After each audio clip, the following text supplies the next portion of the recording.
operation-based distributed model predictive control using lag attention for large-scale systems. Donc le plan de travail est scindé sur 4 points essentiels: background and mitigation, problem statement, numerical example and simulation, and pour finir ses conclusions and future work. Tout d'abord, dans la littérature, on trouve 2 définitions sur les systèmes large scale systems, c'est-à-dire les systèmes à grande échelle. On peut trouver aussi des complex systems, interconnected systems. C'est des noms ou des termes utilisés tout d'abord par CGI dans son article de publication pour indiquer un système de grande dimension, aussi pour définir une dynamique complexe avec un grand nombre de variables, des états, des entrées et des sorties, et même avec des interactions plus ou moins fortes. La deuxième définition ici, c'est de décomposer le système grande échelle à de nombreux des systèmes, des sous-systèmes interconnectés. Ce qu'il faut retenir ici sur cette définition, que la notion de large-scale system est basée sur la notion de décomposition. La première structure de commande utilisée par les automaticiens, c'est la structure centralisée. C'est une structure par excellence parce qu'elle a une vue globale sur le système.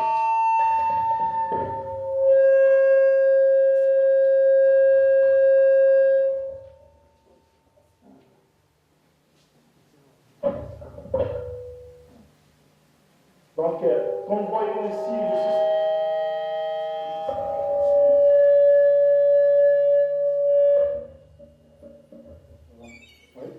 Donc, comme on peut constater ici, le système large-scale système est décomposé en sous-système S1 jusqu'à S1.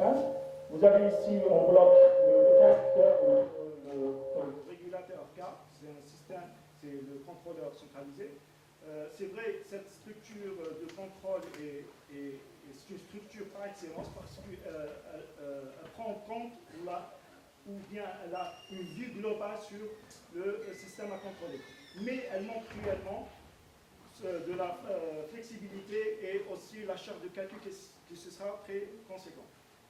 Donc, l'idée, c'est, au lieu d'utiliser un seul bloc ou un contrôleur, il est préférable d'utiliser plusieurs sous-contrôleurs. Donc ici, avec la structure distribuée du système, chaque sous-système est contrôlé par son propre sous-contrôleur. Cette structure, elle est plus adaptée pour ce genre de classe de système, mais elle manque cruellement, surtout qu'on n'a pas une communication entre les sous-contrôleurs. Et aussi, on considère que les interactions entre les sous-systèmes sont des interactions faibles. Et même, on peut les considérer comme des entrées inconnues. Donc, il est nécessaire d'utiliser une autre structure, mais elle est basée sur cette structure. Avec l'avènement de la technologie, on peut utiliser ici un réseau de communication qui permettra donc de faire la communication entre les sous-systèmes. Ici, même avec les interactions fortes, on peut arriver avec cette structure de assimiler à la structure centralisée. Donc, ici, la structure distribuée, elle est basée sur la décomposition, ces deux notions, pour réduire la charge de calcul et aussi prendre en considération les interactions entre les systèmes, même s'ils sont forts. Donc, pourquoi utiliser le MPC? On a vu dans la littérature qu'il y a une version adaptée pour ce genre de système large. Cette version, c'est intitulée, elle est dite Distributed MPC, Model Predictive Control. Donc, chaque contrôleur MPC, c'est-à-dire sous-contrôleur à base de MPC, va contrôler chaque sous-système et communiquer avec des autres des informations. Pour le but, bien sûr, assimilé à la structure centralisée. Donc, pour faire vite, un PC se base sur 4 éléments: le modèle, l'optimiseur, fonction de coût et les contraintes. Pour rapprocher un petit peu l'idée, donc il ressemble à un GPS en fait. Vous avez 7 points, c'est la destination. Predict model, pour voir sur la carte ici ton mouvement, le mouvement de voiture, le déplacement de voiture, sur un horizon qu'on voit ici, un horizon fini. Pour la fonction de coût, donc on choisit une distance, c'est-à-dire c'est à nous de choisir la distance, c'est-à-dire plus rapide ou avec un temps plus court, la distance plus courte ou une distance ou un temps plus fini, un temps court. Et pour les perturbations, par exemple, on a driver innovation, road workers, c'est-à-dire s'il y a des travaux dans l'itinéraire, et pour constant, c'est une route unisens, c'est-à-dire respect one-way roads. Donc une route qui, c'est-à-dire à sens unique. Avec le résidu, c'est-à-dire à chaque fois que vous avancez, le GPS va récalculer le chemin pour arriver à point d'arrivée. Donc, à base, donc je vais faire vite par rapport à son algorithme. Une fois l'état du système est acquis, donc XK ici, on va projeter, on va calculer la sortie sur un horizon fini appelé P par cette expression. Sur la base de la fonction de coût, ici c'est qui définit les performances ou l'objectif de la commande. Ici c'est tracking error, c'est-à-dire l'erreur entre la sortie désirée et la sortie ici prédite. Et avec un minimum, c'est une énergie minimum. Commande, ce sera minimum. Pour une solution analytique, il suffit de dériver cette fonction de coût par rapport delta U. Et on trouve une séquence de commande optimale. Une fois calculé ceci, le premier élément est appliqué sur le système par cette expression. Grâce au principe de l'horizon fuyant, une nouvelle mesure est arrivée ici, et on doit répéter les étapes de A jusqu'à 3. Donc, les paramètres influents sur la commande APC, on trouve notamment les horizons P et M, et surtout M. Ces deux paramètres infectent cruellement sur la charge de calcul dans un PC. Par exemple, si vous prenez un système non linéaire complexe, vous allez tomber sur des paramètres P1 énormes. Pour réduire surtout P, on a besoin d'utiliser les fonctions de Laguerre. La première application des fonctions de Laguerre était dans le domaine d'identification des systèmes. Ces fonctions sont des fonctions orthonormales qui permettent de capturer la dynamique du système avec moins de paramètres, à savoir ici M et A. Donc l'idée, à partir de cette idée, on va appliquer ces fonctions de Laguerre pour capturer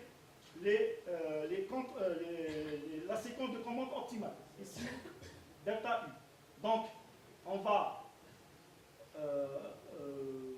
remplacer ou donner l'expression delta U par rapport les fonctions de Laguerre avec ce paramètre, ce vecteur N qui doit être trouvé dans cette expression. On va voir ici, c'est là. Au lieu de dériver J par rapport à U, on va dériver G par rapport à N. Donc ici, on a modifié la fonction de coût. Donc ici, on a remplacé delta U par étape.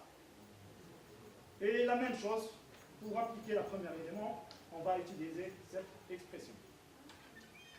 Donc, problem statement. Pour la commande distribuée à base de MPC, donc on doit, comme on a dit tout à l'heure, prendre le système global, on va le partitionner en sous-système, un sous-système. Ces modèles-là qui représentent les modèles linéaires, locaux et les interactions. Et aussi, on va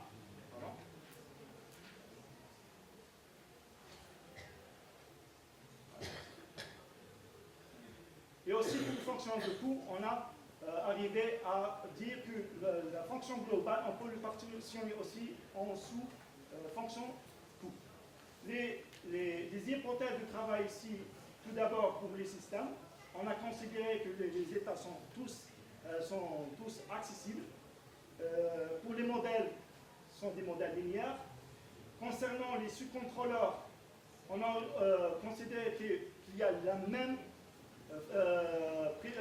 horizon de prédiction. Et la communication entre les agents ou les sous-contrôles sont synchrones. Et un temps de retard ici, bien sûr, pour la communication, pour l'échange d'informations. Donc ici, on va modeler le système. Vous voyez ici, c'est le système global. On va le décomposer mathématiquement. On retrouve le modèle de ce système SI. Ici, représente en fait le modèle local.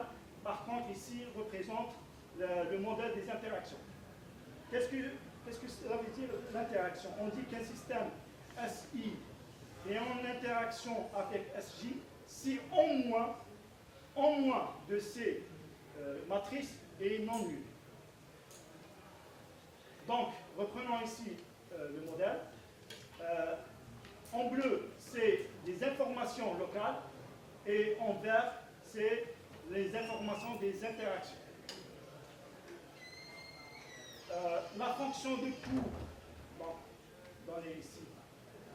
Et pour le optimiseur, donc l'optimiseur ici va générer sa loi de commande en fonction de l'information locale et l'information sur les interactions.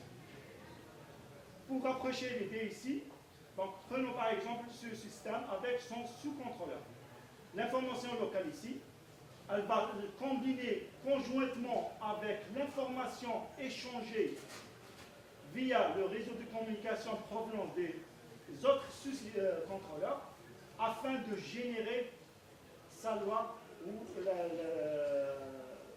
le signal de commande U1. Et de même, le sous-contrôleur va envoyer ces informations aux autres sous-contrôleurs. Ces informations ne sont en fait que des états et des commandes. Voyons maintenant de près ce bloc. Donc, contrairement au MPC classique, il est constitué de 3 blocs d'optimiseur, state predictor, interaction predictor. Pour un exemple numérique, j'ai pris un système instable et non minimum de phase. Donc son modèle mathématique est donné par ces matrices. Avec une décomposition mathématique, on trouve S1 et S2. Alpha ici, c'est un paramètre constant utilisé pour étudier l'effet des interactions entre S1 et S2. Au premier temps, alpha est égal à 1. Nous voyons ici que les sorties Y1 et Y2 suivent parfaitement la consigne. Lorsqu'alpha est égal à 3,5, on a augmenté les interactions. On trouve que le système gigote un petit peu par rapport à la fonction, mais il suit quand même. Parce qu'ici, on a augmenté les interactions entre les sous-systèmes. Donc, pour la conclusion, je dis bien que cette approche à base de MPC qui attaque ou qui traite les systèmes à grande échelle, elle est basée sur les fonctions de Laguerre afin de réduire le temps de calcul. Et en plus, pour assimiler la structure, comme on a dit tout à l'heure, assimiler la structure centralisée. Pour les perspectives, on essaie de traiter avec des systèmes non linéaires, incertains, et aussi, et notamment, c'est le domaine de la commande tolérante aux défauts. On essaie, chaque sous-contrôleur, on lui implémente un bloc RTI FTC. Merci. On remercie bien. Est-ce qu'il y a des questions? Ok, en fait, j'ai une question, une simple question. Quelle est la nouveauté dans votre travail? Quelle est la nouveauté dans votre travail? Parce que je pense que vous avez appliqué juste un système, la commande prédictive classique. Donc, quelle est la nouveauté ici? En fait, ici, j'ai essayé d'utiliser une structure distribuée afin de réduire les temps de calcul, c'est-à-dire pour avoir une implémentation réelle sur un système réel. Est-ce que vous pouvez nous donner un exemple? Parce que vous avez parlé sur les paramètres P et M, d'accord? Est-ce que... J'ai fait une étude comparative, mais ce n'est pas ici, c'est pour notre article. J'ai trouvé qu'avec cette technique, je réduis énormément c'est-à-dire le temps de calcul. Au lieu d'utiliser par exemple 20, avec cette technique, je peux utiliser avec les paramètres de la guerre, les fonctions de la guerre M et A, je peux utiliser des fonctions par exemple 4, 3. Mais vous avez réparti ce système avec des sous-systèmes. Oui. Donc, je pense le temps de calcul, donc tu vas répéter le temps de calcul pour chaque sous-système. Non, chaque contrôleur, il va faire la même chose. Il va calculer, c'est-à-dire sur la base des sous-systèmes maintenant, puisqu'on a commencé tout d'abord avec un système grand ordre, un sous-système moins avec d'ordre réduit. Donc vous imaginez, rien que ça, ça implique sur le temps de calcul, la charge de calcul. En plus, j'ai utilisé les fonctions de Logarithm pour réduire encore une fois le temps de calcul. Oui, la question qui se pose, quelle est la relation entre les deux paramètres PM et la complexité du système? Non, c'est pas. Si vous prenez par exemple un système non linéaire, vous allez trouver que pour le contrôler, on va utiliser des horizons fluents énormes. Énormes. Par exemple? Je sais pas, vous prenez un exemple, je n'ai pas l'exemple tout de suite, mais avec l'expérience, je sais bien qu'avec un système fortement complexe, vous utilisez, surtout pour par exemple celui-là. Prenez celui-là par exemple. C'est un système non minimum et celui-là. Non minimum et plutôt instable et minimum de phase. Là, j'ai essayé de voir que P, c'est la même, mais pour le M, j'ai pu réduire avec les fonctions de la guerre les paramètres de fonctionnement de mon MPC. L'idée claire ou... Oui. Et j'ai une autre question par rapport à la stabilité du système. Donc vous avez parlé sur les perturbations, mais vous n'avez pas étudié la stabilité du contrôleur. Ah, c'est vrai, il n'y a pas une étude de stabilité ici pour cette approche. C'est vrai. Il manquait cette... Malgré, vous avez parlé sur les perturbations, que le système peut avoir des perturbations sur le système. Quelles perturbations? Les incertitudes. Les perturbations. Non, j'ai pas eu. Là, j'ai considéré qu'il n'y a pas des incertitudes. Oui, je sais, mais vous avez parlé sur les perturbations dans votre diapo. Ah là, ici, pour le GPS? Oui. Oui, bon, peut-être dans les travaux qui arrivent, je peux avoir, c'est-à-dire une idée d'intégrer ces perturbations. Bien sûr. Bien sûr. Merci. S'il vous plaît. Vous voulez Oui. poser une question? Oui. Allez. La commande prédictive est basée sur un modèle. Oui. Vous n'avez pas défini votre modèle. Quel modèle? Deuxième question, quel est l'avantage de la fonction coût de la guerre par rapport aux autres modèles de fonctions qui sont classés? fonction de pondération. Sur la commande, je ne vois pas. Ah oui, c'est vrai. D'abord, pour la première question, c'est un exemple numérique. Je n'ai pas utilisé un exemple sur un système. D'accord? C'est un exemple numérique. J'ai dû préciser même ici dans mon diapo. Voilà. C'est un exemple numérique. D'accord? Vraiment prédictif, c'est un commandiste. Ok. Pour les horizons, attendez. Là, c'est un exemple numérique. Pour vous dites pour la fonction de coût. Donc, je reviens ici. Voilà. C'est la fonction de coût modifiée. Au lieu d'utiliser les incréments de la commande, j'ai utilisé les paramètres état, qui lui, bien sûr, vient des fonctions de la gamme. Donc, je n'ai pas bien expliqué ici peut-être. Voilà. État, voilà. C'est des coefficients en fait, à chercher. À base de ça. Des L, c'est les fonctions de la gamme. 1, c'est des coefficients. Pour capturer la dynamique de l'incrément de la commande.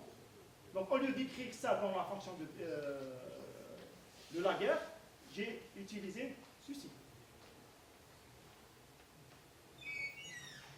Concernant maintenant les matrices de pondération Q et R, normalement, dans la commande prédictive classique, il y a Q et R.